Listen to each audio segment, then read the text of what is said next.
লাখো গাজাবাসীর চোখে এখন ক্ষুধার আর্তনাদ আর অনিশ্চিত অন্ধকার ভবিষ্যৎ। ইসরায়েল থেকে ছোড়া একের পর এক ড্রোন আর মিসাইল হামলায় হাসপাতাল থেকে মসজিদ কিছুই অবশিষ্ট নেই ফিলিস্তিনে। এমন কোনো অত্যাচার নেই যা যুক্তরাষ্ট্রের সমর্থনে ইসরায়েল করেনি। সবকিছু মাটির সাথে মিশিয়ে দিয়ে সেই যুক্তরাষ্ট্রই কিনা ইরান ইসরায়েল যুদ্ধবিরতির মতো এবার ফিলিস্তিন ইসরায়েলের যুদ্ধবিরতির আভাস দিল।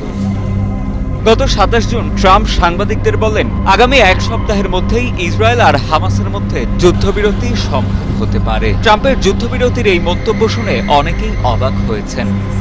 ইসরায়েল ফিলিস্তিন সংশ্লিষ্ট কিছু ব্যক্তির সঙ্গে কথা বলেছেন যুক্তরাষ্ট্রের প্রেসিডেন্ট ডোনাল্ড ট্রাম্প।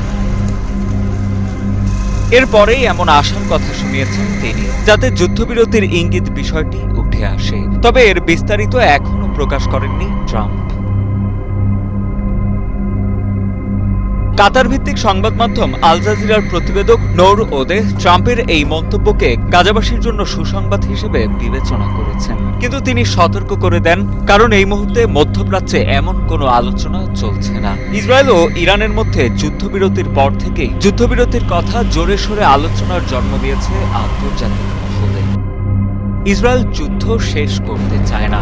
এ মুহূর্তে ইসরায়েলের প্রধানমন্ত্রী নেতানিয়াহু যদি যুদ্ধ শেষ করার কথা বলেন, তবে তার জন্য ঝুঁকি অনেকটাই বেড়ে যাবে। তবে অনেক প্রতিবেদন বলছে, আরব দেশগুলোর সঙ্গে সম্পর্ক স্বাভাবিকরণের জন্যই নেতানিয়াহুকে যুদ্ধবিরতিতে রাজি হতেই হবে। অন্যদিকে হামাসের দাবি কিন্তু স্পষ্ট। তাদের চাওয়া ইসরায়েল যেন গাজায় তাদের যুদ্ধ বন্ধ করে দেয় এবং মার্চে যেন যুদ্ধবিরতি ভাঙার পর ইসরায়েলি সেনারা গাজায় যেসব এলাকা দখল করেছে সেখান থেকে সরে যেতে হবে।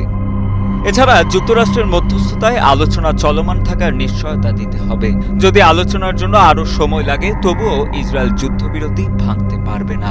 ট্রাম্পের এই যুদ্ধবিরতির ভবিষ্যৎবাণী এমন এক সময় এলো যখন ইসরায়েলি বাহিনীর গুলিতে গাজায় মৃত্যুর মিছিল দীর্ঘতর হচ্ছে। এমনকি আন্তর্জাতিক মহলেও ইসরায়েলের যুদ্ধের নিন্দা বাড়ছে। সম্প্রতি জানা যায়, ইসরায়েলি সেনাদের নির্দেশ দেওয়া হয়েছিল ফিলিস্তিনের নিরস্ত্র বেসামরিক নাগরিকদের ওপর গুলি চালানোর, যারা কিনা মানবিক সাহায্যের জন্য ছোটাছুটি করে, যা ইসরায়েলের যুদ্ধাপরাধের আরও একটি প্রমাণ। ইসরায়েলি প্রধানমন্ত্রী বেনিয়ামিন নেতানিয়াহু এবং প্রতিরক্ষা মন্ত্রী কাটোচ কমান্ডারদের বেসামরিক নাগরিকদের লক্ষ্যবস্তু করার রিপোর্ট অস্বীকার করলেও জাতিসংঘের মহাসচিব অ্যান্তোনিও গুতেরেস স্বীকার করেছেন যে মানুষ নিজেদেরও তাদের পরিবারের জন্য খাবার জোগাড় করতে গিয়েও মারা যাচ্ছে। ডক্টরস উইদাউট বর্ডার্স নামক চিকিৎসা দাতব্য সংস্থা গাজার পরিস্থিতিকে মানবিক সাহায্যের আড়ালে গণহত্যা বলে আখ্যা দিয়েছে। এদিকে গাজার স্বাস্থ্য মন্ত্রণালয়ের তথ্যমতে, ইসরায়েলি হামলায় গাজায় এ পর্যন্ত ৫৭,০০০ মানুষ নিহত হয়েছেন, যার মধ্যে বেশিরভাগই নারী ও শিশু। এছাড়া ১,৩৩,০০০-এরও বেশি আহত হয়েছে বলেও জানা যায়।